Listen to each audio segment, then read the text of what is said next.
В Инте прошла отчетно-выборная конференция Коми-регионального отделения общества инвалидов. В мероприятии приняли участие более 20 делегатов. Собравшиеся подвели итоги работы за последние 5 лет, рассказали о приоритетных направлениях деятельности общественной организации и выбрали новый состав правления с председателем.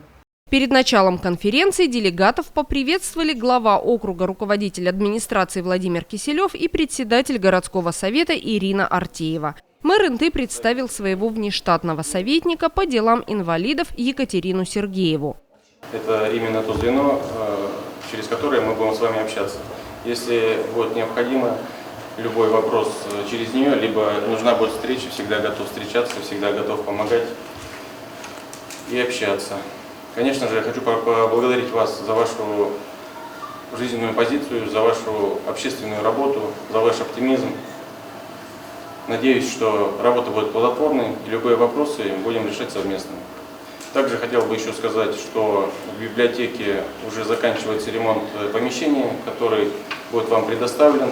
Здесь я считаю, что будет удобнее, центр города. Приходите, занимайтесь. Возможно, здесь будем проводить какие-то встречи. Я рада, что вы такие активные, бодрые, и все у вас получается, и вы рветесь всегда вперед. И желаю вам плодотворной, хорошей работы на этой конференции, вообще в дальнейшем. И, естественно, мы с вами также будем сотрудничать. Всего вам хорошего.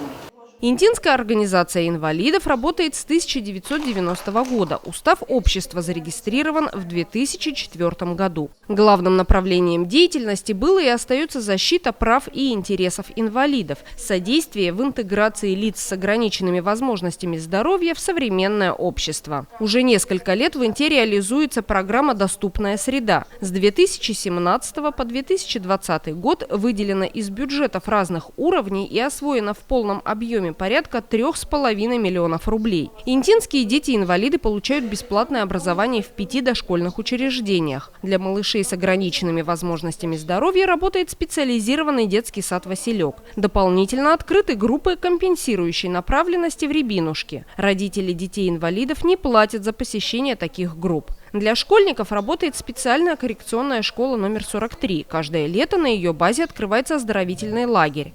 В учреждениях культуры, спорта и дополнительного образования работают многочисленные клубы, кружки, творческие студии и секции.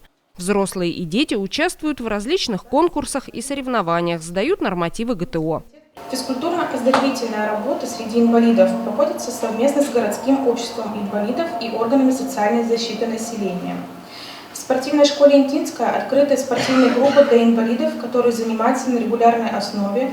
Еженедельно по вторникам проводится прием нормативов у людей с ограниченными возможностями здоровья. Общая численность занимающихся по программам адаптивной физкультуры и спорта в школе Интинской составляет 63 человека.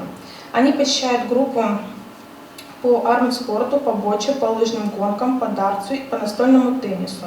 Самая многочисленная детская группа по плаванию, где занимается 26 человек. С этими группами работают инструкторы-методисты, прошедшие курсы повышения квалификации по адаптивной физической культуре и профессиональную переподготовку.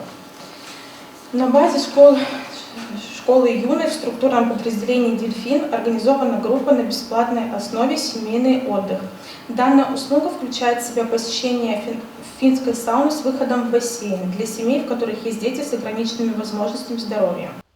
В рамках конференции с отчетами о работе с инвалидами выступили представители Центра социальной защиты населения, городской больницы и Центра занятости. Присутствующие на собрании люди с ограниченными возможностями могли задать специалистам интересующие вопросы. Главный врач Интинской ЦГБ Валентина Копченкова пригласила горожан на вакцинацию от коронавирусной инфекции. При отсутствии медицинских противопоказаний прививку можно сделать как в поликлинике, так и на дому.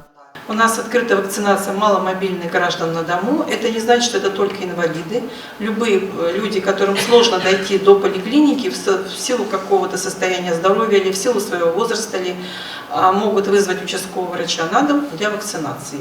Или можно договориться через Центр социальной защиты, они, правда, ушли. То есть можно передать через них, и наши медицинские работники выйдут на квартиру, осмотрят гражданина. Если нет противопоказаний к вакцинации, то приведут его прямо на дому. И через 21 день спутник ВИ идет, тоже придут на дом.